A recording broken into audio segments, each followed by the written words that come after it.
ಈಗ ಹಂಗಾಗಿ ಈಗ ಪಶ್ಚಿಮ ಬಂಗಾಳದಲ್ಲೂ ಕೂಡ ಕೇವಲ ದೀದಿ ಗೆದ್ರೆ ಸಾಕಾಗಲ್ಲ, ಒಂದಷ್ಟು ಏನು ಸೀಟ್ಗಳ ಅಂತರ ಕೂಡ ಹೆಚ್ಚಿರಬೇಕು. ಆ ರೀತಿಯಾದಂತ ಸನ್ನಿವೇಶ ಈಗ ಆಗ್ಬಿಟ್ಟಿದೆ. 3207 ಮತಗಳಿಂದ ಉಮೇಶ್ ಮೇಟಿ ವೀರಣ್ಣ ಚರಂತಿಮಠ ಅವರ ವಿರುದ್ಧವಾಗಿ ಮುನ್ನಡೆಯನ್ನ ಸಾಧಿಸಿದ್ದಾರೆ. ಮತ್ತೊಂದು ಕಡೆ ಸಮರ್ಥ ಶಾಮನೂರು 718 ಮತಗಳಿಂದ ತಮ್ಮ ಸ್ಪರ್ಧಿ ಸಮೀಪದ ಸ್ಪರ್ಧಿ ಶ್ರೀನಿವಾಸ ದಾಸಕರಿಯಪ್ಪ ಅವರ ವಿರುದ್ಧವಾಗಿ ಮುನ್ನಡೆಯನ್ನ ಸಾಧಿಸಿದ್ದಾರೆ. ಮೊದಲ ಸ್ಪರ್ಧೆಯಲ್ಲಿ ಟಿವಿಕೆ ವಿಜಯ್ ಮಿಂಚು ಅನ್ನುವಂತ ರೀತಿಯಂತ ಸನ್ನಿವೇಶ ಇದೆ. ಮಿಂಚು ಅಂತ ಯಾಕೆ ಹೇಳ್ತಾ ಇದ್ದೀವಿ ಅಂತ ಅಂದ್ರೆ, ಒಂದು ದೊಡ್ಡ ಮಟ್ಟದಲ್ಲೇ ಒಂದು ಲೈಟ್ ಸ್ಪಾರ್ಕ್ ಆಗ್ತಾ ಇದೆ. ಯಾಕಂತಾದ್ರೆ ಎಐಎಡಿಎಂಕೆಗಂತೂ ವಿಜಯ್ ಈ ಹಂತದಲ್ಲಿ ಟಕ್ಕರ್ ಕೊಡ್ತಾ ಇದ್ದಾರೆ. ಡಿಎಂಕೆ ಅಂತ ನಾವು ಹೇಳಕ್ಕಾಗಲ್ಲ, ಯಾಕಂತಂದ್ರೆ ಇದು ಆರಂಭಿಕ ಟ್ರೆಂಡ್. ಆಮೇಲೆ ಡಿಎಂಕೆ ಬಹುತೇಕ ಒಂದು 60-70% ಮುಂದಿದೆ ಈಗಿನ ಟ್ರೆಂಡ್ ಅಲ್ಲಿ. ಬಟ್ ಟಿವಿಕೆ ನೋಡಿ, ಬಹುತೇಕ ಇಲ್ಲಿ 1-2 ರೀತಿಯಾಗಿದೆ ಸ್ಥಾನಗಳು. 14 ಸ್ಥಾನಗಳಲ್ಲೂ ಟಿವಿಕೆ ಎಐಎಡಿಎಂಕೆಗಿಂತ ಮುನ್ನಡೆಯನ್ನ ಸಾಧಿಸಿದೆ. 14 ಸ್ಥಾನಗಳಲ್ಲಿ ಅಂದ್ರೆ ಟಿವಿಕೆ ಒಟ್ಟು 31 ಸ್ಥಾನಕ್ಕೆ ಮುನ್ನಡೆಯನ್ನ ಇದ್ರೆ ಅದರ 14 ಸ್ಥಾನಗಳು ಕಮ್ಮಿ ಅಂತ ಅಂದ್ರೆ 17-18 ಸ್ಥಾನಗಳಲ್ಲಿ ಏನು ಎಐಎಡಿಎಂಕೆ ಮುನ್ನಡೆಯನ್ನ ಸಾಧಿಸ್ಕೊಳ್ತಾ ಇದೆ. ಹಾಗಾಗಿ ಡಿಎಂಕೆ 58 ಕ್ಷೇತ್ರಗಳ ಮುನ್ನಡೆಯನ್ನ ಸಾಧಿಸಿದೆ. ಜೊತೆಗೆ ಟಿವಿಕೆ 31 ಕ್ಷೇತ್ರಗಳ ಮುನ್ನಡೆಯನ್ನ ಸಾಧಿಸಿದೆ. ಎಐಎಡಿಎಂಕೆ 21 ಕ್ಷೇತ್ರಗಳ ಮುನ್ನಡೆಯನ್ನ ದಾಖಲಿಸಿದೆ. ಇಲ್ಲಿ ಬಹುಶಃ ನಾವು ಕೊನೆ ತನಕ ಹೆಂಗಿ ಚುನಾವಣಾ ಫಲಿತಾಂಶ ನೋಡ್ಬೇಕು ಅಂತ ಅಂದ್ರೆ, ಡಿಎಂಕೆ ಅದನ್ನ ಪಕ್ಕಕ್ಕೆ ಇಟ್ಬಿಡೋಣ 58, ಟಿವಿಕೆ ಪ್ಲಸ್ ಎಐಎಡಿಎಂಕೆ ಎಷ್ಟು ನೋಡಿ, ಅದು 52 ಹತ್ರ ಬರ್ತಾ ಇದೆ. ಅಂದ್ರೆ ಇವರಿಬ್ರು ಏನಾದ್ರೂ ಮರ್ಜ್ ಆದ್ರೆ, ಆಮೇಲೆ ಬಿಜೆಪಿ ಏನಾದ್ರೂ ಅಲ್ಲಿ 1-2 ಕ್ಷೇತ್ರಗಳನ್ನ ಗೆದ್ರೆ ಅನುಕೂಲ ಆಗುತ್ತಾ ಸರ್ಕಾರ ರಚನೆಗೆ ಅನ್ನುವಂತ ಪ್ರಶ್ನೆ. ಇನ್ನೊಂದು 5-10 ಅದು ಹೆಚ್ಚು ಕಮ್ಮಿ ಇದ್ರೆ ಅದನ್ನು ಬಿಜೆಪಿ ಹೇಳ್ಕೊಂಡ್ಬಿಡುತ್ತೆ, ಅವ್ರಿಗೇನು ಸಮಸ್ಯೆ. ಎಸ್, ಭವಾನಿಪುರ ಕ್ಷೇತ್ರದಲ್ಲಿ ಮಮತಾ ಬ್ಯಾನರ್ಜಿ ಹಿನ್ನಡೆ. ಭವಾನಿಪುರ ನಂದಿಗ್ರಾಮದಲ್ಲಿ ಸುವೇಂದು ಮುನ್ನಡೆ 2 ಕ್ಷೇತ್ರಗಳಲ್ಲಿ. ಗಮನಿಸಬೇಕಾದಂತಹ ಸಂಗತಿ, 2 ಕ್ಷೇತ್ರಗಳಲ್ಲೂ ಕೂಡ ಸುವೇಂದು ಅಧಿಕಾರಿ ಮುನ್ನಡೆಯನ್ನ ಕಾದುಕೊಂಡಿದ್ದಾರೆ. ಮುಂದೆ ಅಧಿಕಾರ ನಡೆಸುವಂತವ್ರು ಯಾರು?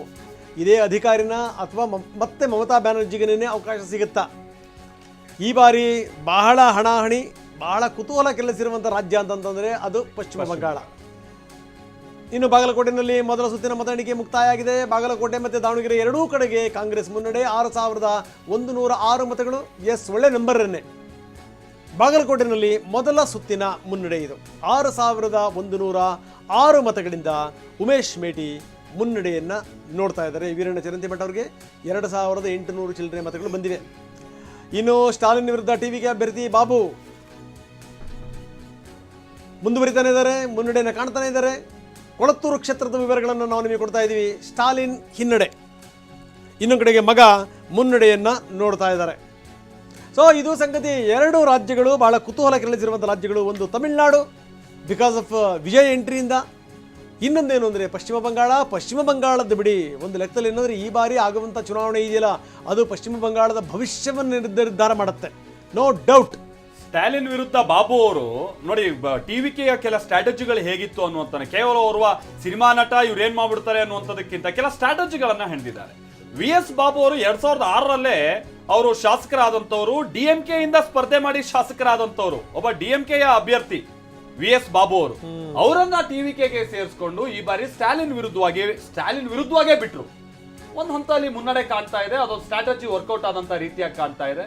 ಇಲ್ಲಿ ವಿಷಯ ಏನು ಅಂತ ಅಂದ್ರೆ, ಅಕಸ್ಮಾತ್ ಏನಾದ್ರೂ ಡಿಎಂಕೆ ಅಭ್ಯರ್ಥಿ ಅಥವಾ ಸ್ಟಾಲಿನ್ ಅವರ ರಿಸಲ್ಟ್ ಏನಾದ್ರೂ ಹೆಚ್ಚು ಕಮ್ಮಿ ಆದ್ರೆ, ನೇರವಾಗಿ ಇಲ್ಲಿ ನಾವು ಒಬ್ಬ ಮುಖ್ಯಮಂತ್ರಿ ವಿಚಾರವಾಗಿ ಜನ ಕೊಟ್ಟಿರುವಂತಹ ಜನಾದೇಶ ಅಥವಾ ತನ್ನ ಪಾಪ್ಯುಲಾರಿಟಿ ಏನು ಅನ್ನುವಂಥದ್ದು ಪ್ರಶ್ನೆ ಬರುತ್ತೆ. ಇಲ್ಲಿ ವಿಷಯ ಬೇರೆ. ಪಶ್ಚಿಮ ಬಂಗಾಳದಲ್ಲೂ ಕಳೆದ ಬಾರಿ ಮಮತಾ ಬ್ಯಾನರ್ಜಿ ಅವರು ಸೋತಿದ್ರು.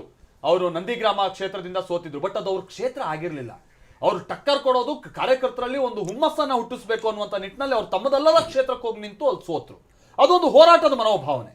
ಬಟ್ ಸ್ಟಾಲಿನ್ ವಿಚಾರ ಹಂಗಲ್ಲ. ಅವ್ರು ಬಹಳ ವರ್ಷಗಳಿಂದ ಕಂಟೆಸ್ಟ್ ಮಾಡ್ಕೊಂಡ್ ಬಂದಿದ್ದಾರೆ ಕೊಳತ್ತೂರು ಕ್ಷೇತ್ರದಿಂದ. ಅಲ್ಲೇ ಅವ್ರಿಗೆ ಹಿನ್ನಡೆ ಆದ್ರೆ ಅದು ಆಡಳಿತ ವಿರೋಧಿ ಅಲೆಯ ಮುನ್ಸೂಚನೆ ಅನ್ನುವಂಥ ರೀತಿಯಾಗಿ ಒಂದು ಟ್ರೆಂಡ್ ಇರುತ್ತೆ. ನೋಡಿ, ಇಲ್ಲಿ ಕೇರಳದಲ್ಲಿ ನಾವು ನೋಡ್ತಾ ಇದೀವಿ. ನೋಡಿ ಹೆಂಗೆ ಎಲ್ಲ ನೇರ ಪ್ರಸಾದ ದೃಶ್ಯಾವಳಿಗಳು ನೋಡಿ. ಅಲ್ಲಿ ಎಲ್ಲ ಈ ಕೌಂಟಿಂಗ್ ಸೆಂಟರ್ಸ್ಗಳ ಮುಂದೆ ಸಾವಿರಾರು ಜನ ಹೀಗೆ ನಿಂತಿದ್ದಾರೆ. ಅಲ್ಲಿ ಲೈವ್ ಅನೌನ್ಸ್ಮೆಂಟ್ ಆಗ್ತಾ ಇದ್ದಂಗೆ ಅವರು ಚಪ್ಪಾಳೆ.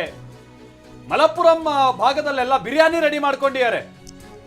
ಯಾರು ಏನು UDF ಅವರು. ನಿನ್ನೆನೆ ನಾವು ಅದನ್ನು ನೋಡ್ತಾ ಇದ್ವಿ. ಈ ಕಡೆ ತ್ರಿಶೂರು ಈ ಭಾಗದಲ್ಲೆಲ್ಲ ಬಿಜೆಪಿ ಅವರು ಲಡ್ಡು ಗಿಡ್ಡು ಇದನ್ನೆಲ್ಲ ರೆಡಿ ಮಾಡ್ಕೊಂಡಿದ್ದಾರೆ. ಯಾಕಂದ್ರೆ ಕಳೆದ ಬಾರಿಯ MP ಚುನಾವಣೆಯಲ್ಲಿ ತ್ರಿಶೂರ್ ಭಾಗದಲ್ಲಿ ಬಿಜೆಪಿಗೆ ಬಹಳ ಮತದಾರರೆಲ್ಲ ಕೈ ಹಿಡಿದಿದ್ರು ಆ ಕಾರಣ. ಹೀಗೆ ಚುನಾವಣೆ ಫಲಿತಾಂಶ ಪ್ರಕಟ ಆಗೋದಕ್ಕಿಂತ ಮುನ್ನನೇ ಸೆಲೆಬ್ರೇಷನ್ಗೆ ಸಂಬಂಧಪಟ್ಟಾಗಿನ ವ್ಯವಸ್ಥೆಗಳು ನಿನ್ನೆಯಿಂದನೇ ಆಗ್ತಾ ಇದೆ. ಅದೇನು ದೊಡ್ಡ ದೊಡ್ಡ ಕಡಾಯಿಗಳಲ್ಲಿ ಬಿರಿಯಾನಿ ಬೇಯಿಸೋದು, ಇವರು ಸಾವಿರಾರು ಲಡ್ಡುಗಳಿಗೆ ಆರ್ಡರ್ ಕೊಡೋದು, ಅಂದ್ರೆ ಇವರ ಆಮೇಲೆ ಇನ್ನೊಬ್ಬ ಬಿಜೆಪಿ ಅಭ್ಯರ್ಥಿ ಆತ ಹೇಳಿದ್ದಾರೆ, ನಾನು ಇಷ್ಟು ಮಾರ್ಜಿನ್ ಅಲ್ಲಿ ಗೆಲ್ತೀನಿ, ನಾನು 1 ಕೋಟಿ ರೂಪಾಯಿ ಬೆಟ್ಟಿಂಗ್ ಯಾರು ಇದ್ದೀರಾ ಅಂತ ಹೇಳ್ಕೊಂಡ್ಬಿಟ್ಟು. ಅಂದ್ರೆ ಅವ್ರ ಕಾನ್ಫಿಡೆನ್ಸ್ ಜೊತೆಗೆ ಆ ಚುನಾವಣೆಯ ಹೈಪ್ ಹೇಗಿದೆ ಅನ್ನುವಂಥದ್ದಕ್ಕೆ ಇವೆಲ್ಲ ನೋಡಿ. ಟಿವಿಕೆ 40 ಕ್ಷೇತ್ರಗಳಲ್ಲಿ ಮುನ್ನಡೆ ಅನ್ನುವಂಥದ್ದು ಗೊತ್ತಾಗ್ತಾ ಇದೆ. ತಮಿಳುನಾಡಿನಲ್ಲಿ ಟಿವಿಕೆ 40 ಕ್ಷೇತ್ರಗಳ ಮುನ್ನಡೆಯನ್ನ ದಾಖಲಿಸ್ತಾ ಇದೆ.